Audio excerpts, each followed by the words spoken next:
प्यारे बच्चों नमस्कार। बिहार में जो टीचर भर्ती है उसको लेकर उतार चढ़ाव रुक ही नहीं रहे हैं। ताबड़तोड़ भर्ती आ रही है, एग्ज़ाम बड़ी जल्दी में हो रहे हैं। एग्ज़ाम में कौन एलिजिबल है कौन एलिजिबल नहीं है ये भी संशय बना रहता है। और उसके बाद एग्ज़ाम हो जाता है, टीचर सिलेक्ट हो जाते हैं, नियुक्ति पत्र बाकायदा मैदान में बांटे जाते हैं, बुलाकर ज्वाइन करवा दिया जाता है। और ज्वाइन करने के बाद फिर ये सुनने को मिले कि हटाया जा रहा है, ये बड़ा उस टाइम दुख की बात होती है उन कैंडिडेट के साथ। क्या हो रहा है देखिए, ये नोटिस आया है बिहार सरकार का, टीचर्स को हटाना शुरू है।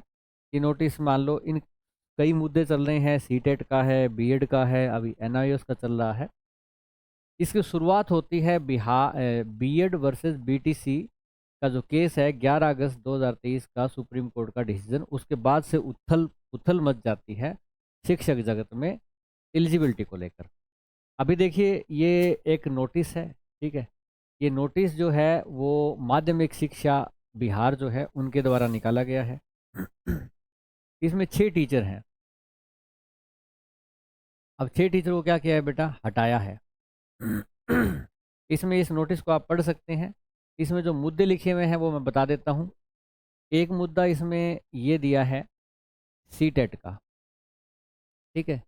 सीटेट जो है वो आपका 9 से 10 जो कक्षा है उसका जो टीचर होता है, हाँ, उसके लिए क्या है, एलिजिबल नहीं है, ठीक है ना।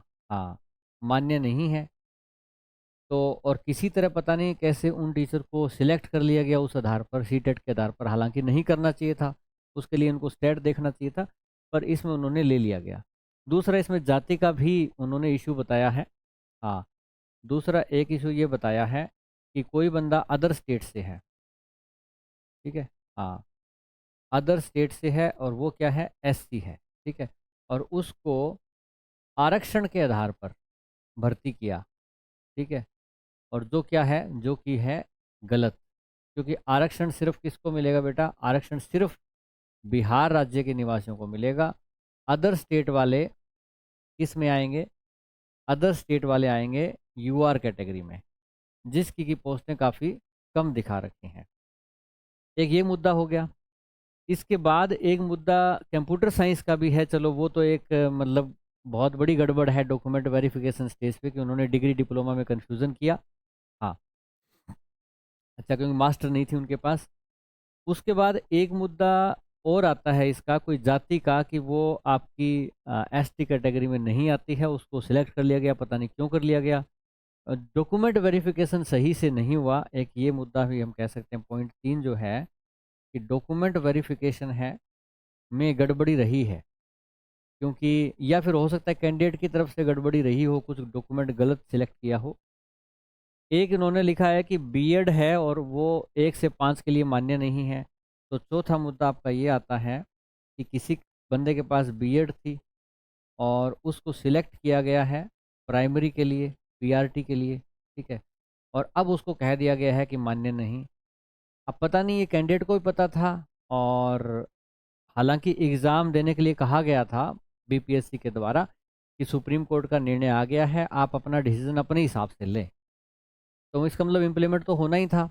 एग्ज़ाम दिया, बच्चों का रिजल्ट आया, रिजल्ट में हो सकता है कुछ बच्चों को सिलेक्ट कर लिया गया हो, बीएड वालों को भी, तो वो भी इसमें हटा दिया गया है। कोई और भी बच्चा जिसने बीएड किया हुआ है और प्राइमरी के लिए सिलेक्ट हो गया है, तो उस पे संशय के बादल तो छाए रहेंगे। अब ये उस बच्चे का डिसीजन है कि खुद से वो आके किसी को बता दे कि देखो भाई, ऐसा है, मैं तो बीएड से हूँ, मुझे हटा दो। ऐसा तो खैर कौन ही करेगा। किसी की जांच हो जाएगी, किसी की नहीं हो जाएगी, ये इस पे डिपेंड करेगा, ठीक है। हाँ, एक में ये लिखा हुआ है कि बीएड उत्तीर्ण तथा स्टेट 2019 में, ये पूरा साफ दिखाई नहीं दे रहा है। यानी कि यहाँ पे पांचवा जो मुद्दा आ रहा है वो ये आ रहा है बेटा, जहाँ तक मुझे दिखाई दे रहा है वो ये है कि एक बच्चे ने बीएड जो की है वो 2021 में की है, ठीक है। और उस महाशय ने स्टेट एग्ज़ाम पहले ही क्लियर कर लिया था 2019 में। अब क्योंकि बीएड के बाद स्टेट होना चाहिए और उसका स्टेट क्या है, पहले का है, तो वो फिर उसको कह दिया कि मान्य नहीं है, उसको भी निकाल दिया गया है बेचारे को, ठीक है। बीएड हिंदी का जो था। एक मुद्दा और आया था कि एनआईओएस, ठीक है, इससे जिन बच्चों ने डीएलएड किया हुआ है, हाँ, अब इसमें सुप्रीम कोर्ट ने कह दिया कि ये अमान्य है। अब उसके बाद मेरे सुनने में आया है, इसका कोई ऑफिशियल नोटिस मिल नहीं पाया, कि 2 टीचर इस आधार पर बाहर कर दिए गए हैं बिहार में। हाँ, ये सुनने में आया है, किसी ने बताया है कि हमारे स्कूल में थे और उनको बाहर कर दिया गया है 2 टीचर्स को। ये भी एक मुद्दा है। तो ये कई सारे मुद्दे हैं बेटा, इनको आप थोड़ा ध्यान में रखें जब भी कोई आप डिग्री करें, डिप्लोमा करें, कोई परीक्षा दें, आपने सीटेट का फॉर्म भरें, स्टेट का भरें। मैं कहता हूँ बहुत ध्यानपूर्वक ये फैसले लेने चाहिए और आप बच्चों को सभी फॉर्म भरने चाहिए, चाहे वो आपका स्टेट परीक्षा का हो, आप स्टेट का एग्ज़ाम भी दो। जैसे अब बच्चे भाग भाग के बिहार की तरफ गए, पहले नहीं सोचा था। जो पड़ोसी राज्य बिहार के थे उनको पहले भी स्टेट देना चाहिए था। आप यूपी से हैं, यूपी का भी दें, यूपी टेट बिहार का भी दें और सीटेट भी ज़रूर दें। कई फिर एकदम भर्ती आती है कि जी केवीएस की भर्ती आ गई, इसमें तो सीटेट मांग रहे हैं, मेरे पास तो यूपी टेट है, मैं क्या करूं? तो बेटा सीटेट तो सबको देना चाहिए। मैं क्या कहता हूं, सीटेट सेंट्रल लेवल का है, सीटेट सब दें, सब भरें सीटेट। क्यों? देखो बेटा सीटेट आपको पता है कि अभी बिहार में भर्ती आई, जिन बच्चों का सीटेट था वो माला माल हो गए क्योंकि बिहार में सीटेट आपका लागू है। केवीएस की भर्ती आई तो केवीएस में वो बच्चे निराश रह गए जिनके पास सीटेट नहीं था। ठीक है, तो इन चीज़ों को ध्यान रखें। सीटेट की अगर आप तैयारी कर रहे हैं जो कि जनवरी 2024 में अगले महीने हो रहा है बेटा, तो उसके लिए हमारा टारगेट बैच है, मन्नू राठी यूट्यूब चैनल पे इसकी डेमो है और ये आप हमारा एप्लीकेशन पे है बैच। अगर आप ऐप पे ये बैच देखना चाहते हैं तो आप नोटबुक अकेडमी इस ऐप को सर्च कर सकते हैं प्ले स्टोर में, या फिर इस वीडियो के अंदर आपको लिंक मिल जाएगा, वहाँ से डाउनलोड कर लें।